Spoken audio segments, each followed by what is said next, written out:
स्वागत है आज के इस गहरे विश्लेषण में, जहां हम एक बहुत ही दिलचस्प विषय पर चर्चा करने वाले हैं।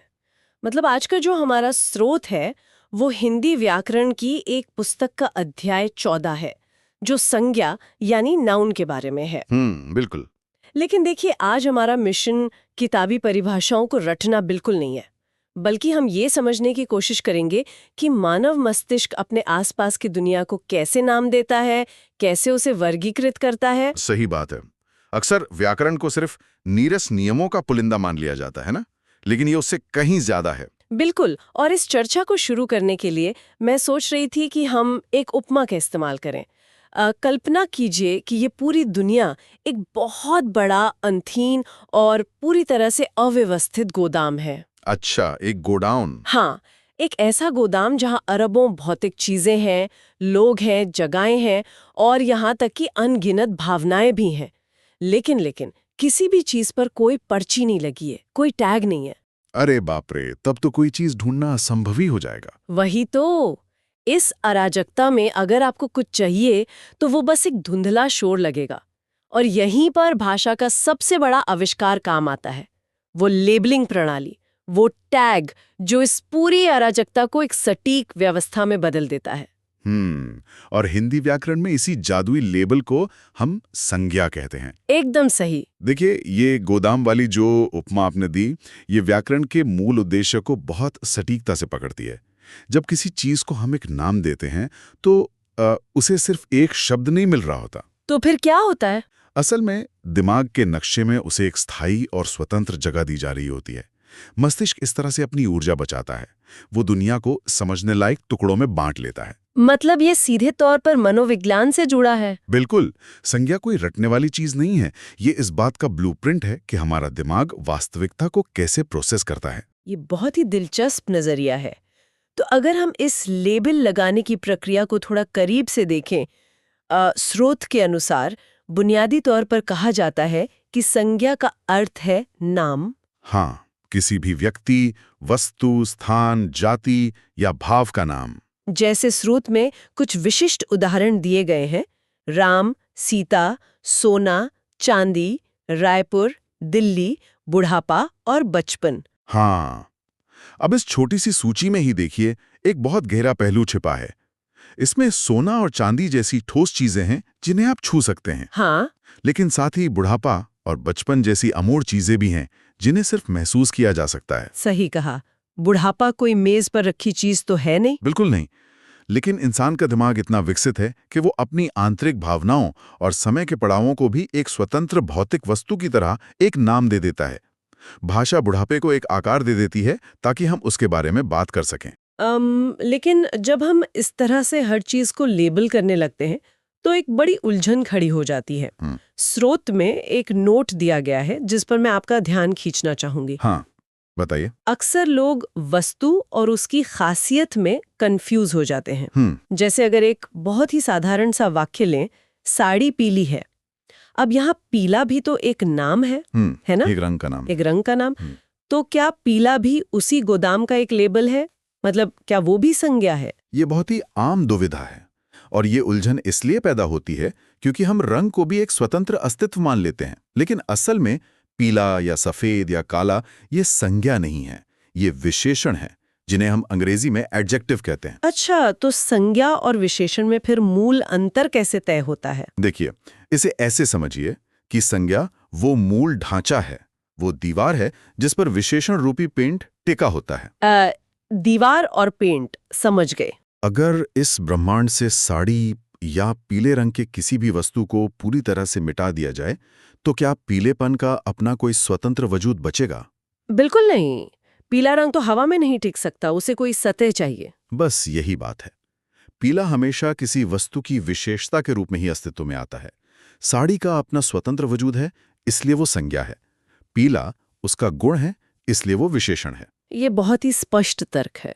मतलब संज्ञा वो दीवार है जिस पर विशेषण का वजूद टिका है। अब जब हमें ये समझ आ गया है कि इस गोदाम में असली लेबल क्या है और पेंट क्या है, तो अगली चुनौती आती है वर्गीकरण की। बिल्कुल, कैटेगराइजेशन। हाँ, क्योंकि अगर दुनिया की हर चीज संज्ञा है, तो अरबों लेबलों को एक ही टोकरी में तो नहीं डाल सकते। स्रोत के अनुसार संज्ञा के 5 भेद होते हैं: व्यक्तिवाचक, जातिवाचक, द्रव्यवाचक, समूहवाचक और भाववाचक। एकदम सही। ये पांचों मिलकर हमारे ब्रह्मांड की हर चीज को कवर कर लेते हैं। जैसे समूहवाचक पूरी भीड़ या समूह को नाम देता है और भाववाचक हमारी भावनाओं को। हाँ, लेकिन आज की इस विस्तृत चर्चा में भौतिक दुनिया को समझने के लिए हम मुख्य रूप से उन 3 भेदों की यांत्रिकी पर फोकस करेंगे जो हमारी देखी और छुई जा सकने वाली दुनिया का निर्माण करते हैं। मतलब व्यक्तिवाचक, जातिवाचक और द्रव्यवाचक संज्ञा। बिल्कुल। तो इस दिमागी नक्शे में सबसे विशिष्ट और सटीक लेबल से शुरुआत करते हैं, व्यक्तिवाचक संज्ञा, जिसे प्रॉपर नाउन कहते हैं। स्रोत बताता है कि ये किसी एक ही व्यक्ति या वस्तु का बोध कराता है। मैं इसे एक जीपीएस कोऑर्डिनेट की तरह देखती हूँ। जीपीएस? वो कैसे? देखिए, अगर कोई कहे मैं एक पहाड़ पर हूँ, तो ये बहुत अस्पष्ट है। आप पृथ्वी पर कहीं भी हो सकते हैं। लेकिन अगर मैं कहूँ मैं विंध्याचल पर हूँ, तो ये दुनिया के नक्शे पर एक सटीक पिन गिराने जैसा है। विंध्याचल दुनिया में केवल एक है। अरे वाह, ये उपमा बहुत सटीक है। व्यक्तिवाचक संज्ञा संवाद में किसी भी भ्रम की गुंजाइश को खत्म कर देती है। हाँ, और स्रोत में इसकी बहुत विशाल विविधता दी गई है। व्यक्तियों के नाम जैसे राम, सीता, सुमन, भावना। पर्वतों के नाम में हिमालय, विंध्याचल, सतपुड़ा, अरावली, नीलगिरी। और नदियों और शहरों के नाम भी देखिए, गंगा, यमुना, नर्मदा, इलाहाबाद, जयपुर, बिलासपुर, रायपुर। एक चीज जो मुझे बहुत आकर्षक लगी वो है छोटे गांवों और नगरों के नाम।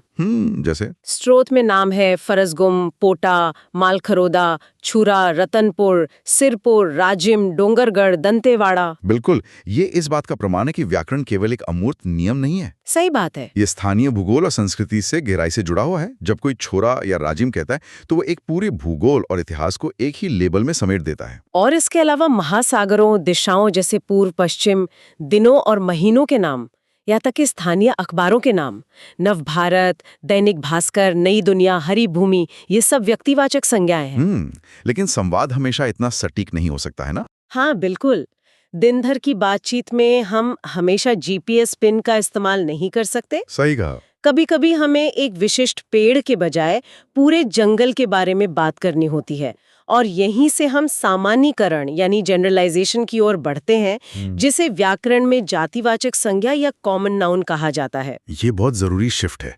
व्यक्तिवाचक संज्ञा विशिष्टता की शक्ति है, तो जातिवाचक संज्ञा सामान्यीकरण की शक्ति है। मतलब ये पूरी जाति का बोध कराता है। हाँ, हमारा दिमाग अलग-अलग चीजों के बीच समानताओं को पहचानता है और उन्हें एक समूह में रख देता है। स्रोत में इसके भी बहुत अच्छे उदाहरण हैं, जैसे मनुष्यों में आदमी, औरत, भाई, बहन, पशु पक्षियों में गाय, घोड़ा, शेर, हाथी, और विशेष रूप से वन भैंसा का जिक्र है।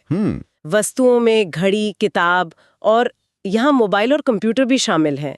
व्यवसायों में शिक्षक, लेखक, मंत्री, विधायक। अब आप देखिए, इस सूची में कंप्यूटर और मोबाइल का होना एक बहुत बड़ी बात है। वो कैसे? ये दिखाता है कि व्याकरण कैसे समय के साथ अपडेट होता है।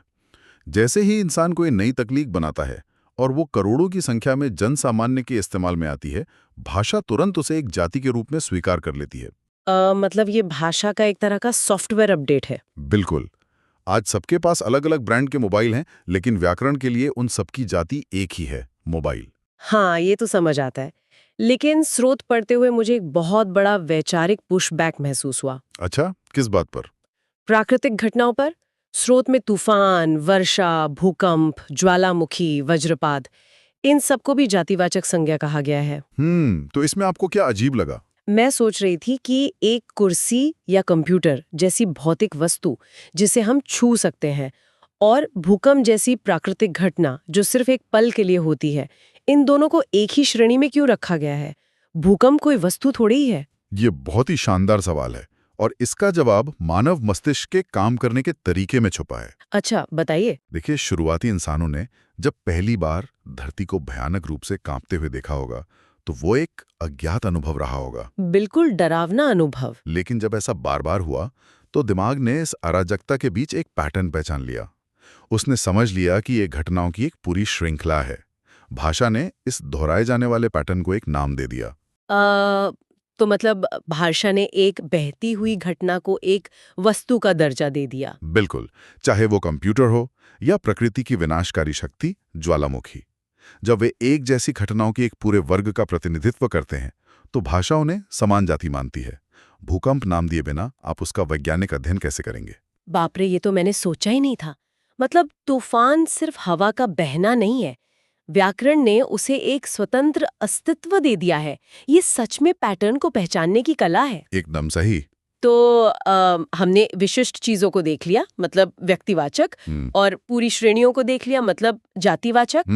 हाँ, यहीं से तीसरी श्रेणी आती है, द्रव्यवाचक या पदार्थवाचक संज्ञा, जिसे मटेरियल नाउन कहते हैं। ये श्रेणी बहुत ही बुनियादी है।